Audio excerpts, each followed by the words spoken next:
Sebelum Pak Menteri sedikit saya boleh? Sudah Pak, tadi Bapak. Sudah cukup? Sudah cukup. Oh, udah. Terima kasih atas pertanyaan-pertanyaannya.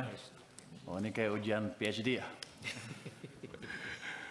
Oke, saya akan jawab sedikit-sedikit aja ya. Yang bisa saya jawab, yang nggak bisa nggak akan saya jawab. Sebagian tertulis nanti. Dari PDIP, Pak Andreas menanyakan apakah ada macam-macam kan. Yang utama adalah apakah kita diinvest di meningkatkan efisiensi. Kalau di pupuk kan kita sudah akan invest di pupuk ya. Dan kelihatannya sudah akan membaik. Tapi begini, saya monitor proposal-proposal di Danantara.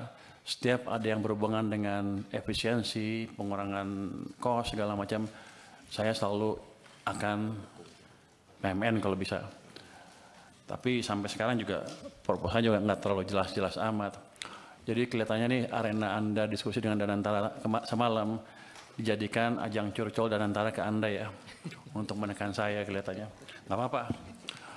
Yang jelas gini tadi, apakah untuk energi terbarukan ada dari Pak ini kan jangka panjang sekali kan. Kebetulan saya beberapa minggu terakhir rapat dengan Pak Presiden dan Menteri SDM, ada desain untuk membuat PLTS menggantikan listrik yang ada sekarang. Investasi cukup besar, bisa mungkin sekitar 75 miliar dolar kalau jadi. Tapi pada waktu diskusi pertama saya melihat cost-nya masih tinggi, masih 9 sen dolar per kWh. Saya bilang kalau gitu sih subsidi saya nambah. Tapi mereka sedang berusaha terus dan kemarin sudah ada berita bagus. Pada saat sekarang harganya bisa 6 sen dolar per kWh. Saya bilang kalau itu betul, matangkan kita kalau perlu PMN. Karena pada akhirnya akan hilang itu subsidi yang terlalu besar untuk listrik. Jadi kita nggak diam aja. Tadi Pak siapa lagi ya? Yang nanya tentang energi baru terbarukan. Jadi saya Pak Primus ya. Jadi saya selalu amatin semua proposal yang beredar di kementerian itu, setiap termasuk Danantara ya. Setiap ada yang bisa mengurangi biaya, kami akan ini secepatnya. Tapi kelemahan yang utama memang saya sadari juga di sini waktu saya kan baru minggu ketiga ya. Yang nggak tahu semuanya sekaligus kan. Tapi saya tahu bahwa ketika mereka bilang ke saya, subsidi ditendang ke tahun depan pembayarannya. Maksudnya? Kompensasi Pak. Kalau subsidi kita bayar ya, yang kompensasi kita tendang ke tahun berikutnya. Maksudnya apa? Ada proses yang lama, ini itu. Kan saya juga pernah di private sector kan. Saya ngerti juga itu cost of capital untuk perusahaannya jadi tinggi. Tapi saya baru lihat beberapa, 1 minggu terakhir lah. Ke depan saya akan percepat.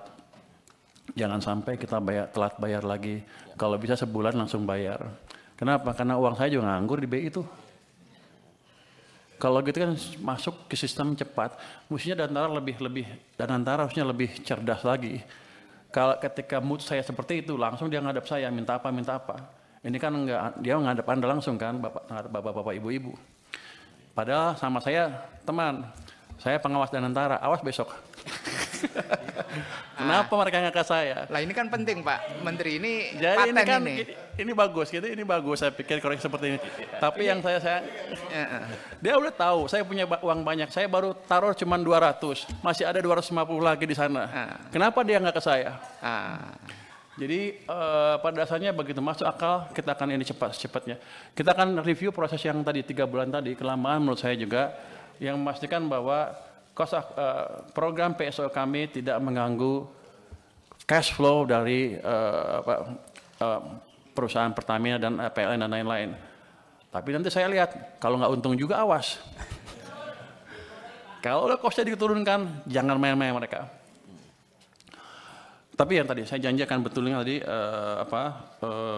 proses di sini kita akan percepat. Berapa lama Anda bisa betulin? Dulu itu setahun sekali Pak. Ya jangan setahun sekali lah. Dulu itu setahun sekali udah kita 3 bulan. Yang nentuin siapa? Kita perpres. Kita yang nentuin. Sebulan selesai ya?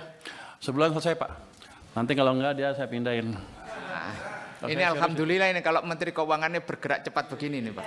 Nah, Kita bersyukur ini Pak. Sebenarnya saya lagi mikir gimana ngeluarin uang itu, masih banyak di sana, masih numpuk. 200 triliun positif tanggapannya, tapi banyak yang ribut juga kan. Oh ini itu ya. Saya mesti cari tools yang lain. Jadi kalau tambah lagi. Daripada uang kita numpuk di sana, utangnya bunganya dibayar, impactnya ke ekonominya kurang. Saya nunggu sebenarnya penyaluran yang cepat apa. Makanya saya sisirkan tuh kementerian-kementerian.